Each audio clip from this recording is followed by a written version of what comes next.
federal biofuel mandates have failed to accomplish their stated objectives while forcing consumers to pay higher prices for food and fuel, a new American Action Forum (AAF) report concludes.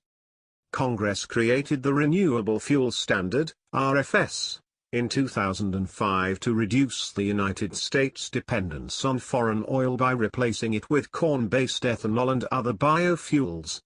2 years later, lawmakers set targets for biofuel gasoline blends and imposed a mandate to reduce greenhouse gas emissions. In reality, according to AF's Philip Rossetti, the RFS is probably not improving either energy security or the environment. The 2007 law's targets have proven to be too ambitious, particularly when it comes to advanced biofuels, Rossetti finds. On the one hand, production of advanced biofuels has never met the mandates. On the other, while ethanol production has met the mandates, it has never exceeded them, suggesting that the real demand for ethanol has plateaued and is likely less than the mandate requires, so the mandate is artificially inflating demand for ethanol. The principal objective of the RFS is to reduce oil imports, but the data indicates, ironically, that the RFS is instead undermining domestic oil production, pens Rossetti. Net oil imports have declined, mostly because of increased domestic production. And since today more oil is produced domestically than imported, it stands to reason that biofuels have taken more market share from domestic oil than from foreign oil. The RFS's alleged environmental benefits are also suspect. The government assumes that ethanol produces around 80% of the greenhouse gas emissions as gasoline, notes Rossetti. This assumption, however, is based strictly on the output of the combustion of ethanol.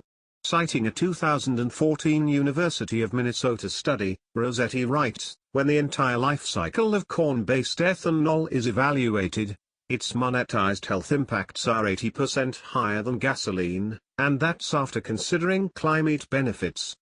Furthermore, by reducing the demand for domestic oil, thereby lowering the price of oil on the world market, the RFS could also boost global consumption of gasoline, negating some of the supposed environmental benefits gained at home.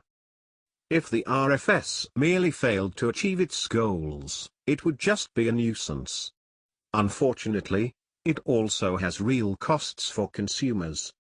Since the RFS forces gasoline consumers to purchase ethanol, the program is effectively a wealth transfer from energy consumers to corn growers, observes Rossetti. Over the past 10 years, he computes, Americans spent a total of $76.7 billion more on fuel because of the RFS. This increased cost is mostly due to the fact that 1.5 gallons of ethanol are required to obtain the same energy as in 1 gallon of gasoline.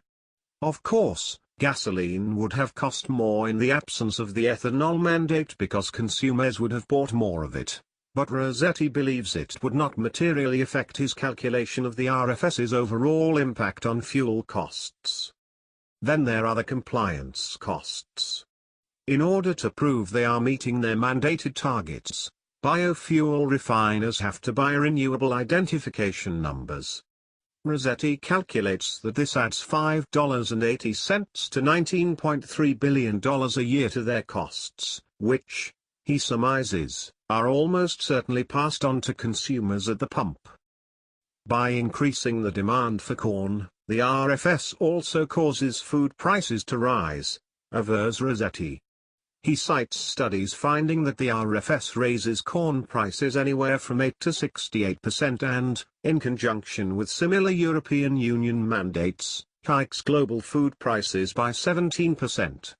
While some have disputed these conclusions, Rossetti finds reason to doubt their motives, noting, the energetic defense of the RFS from interest groups indicates that the RFS is propping up demand significantly, since if demand for corn were expected to be as high without the RFS, there would be only a marginal need to defend it.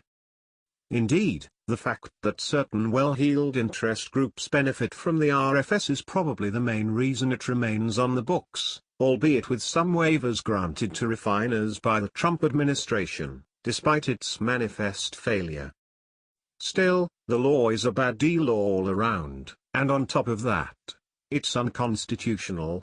The only real solution to the RFS, Rossetti rightly declares, is to repeal it outright.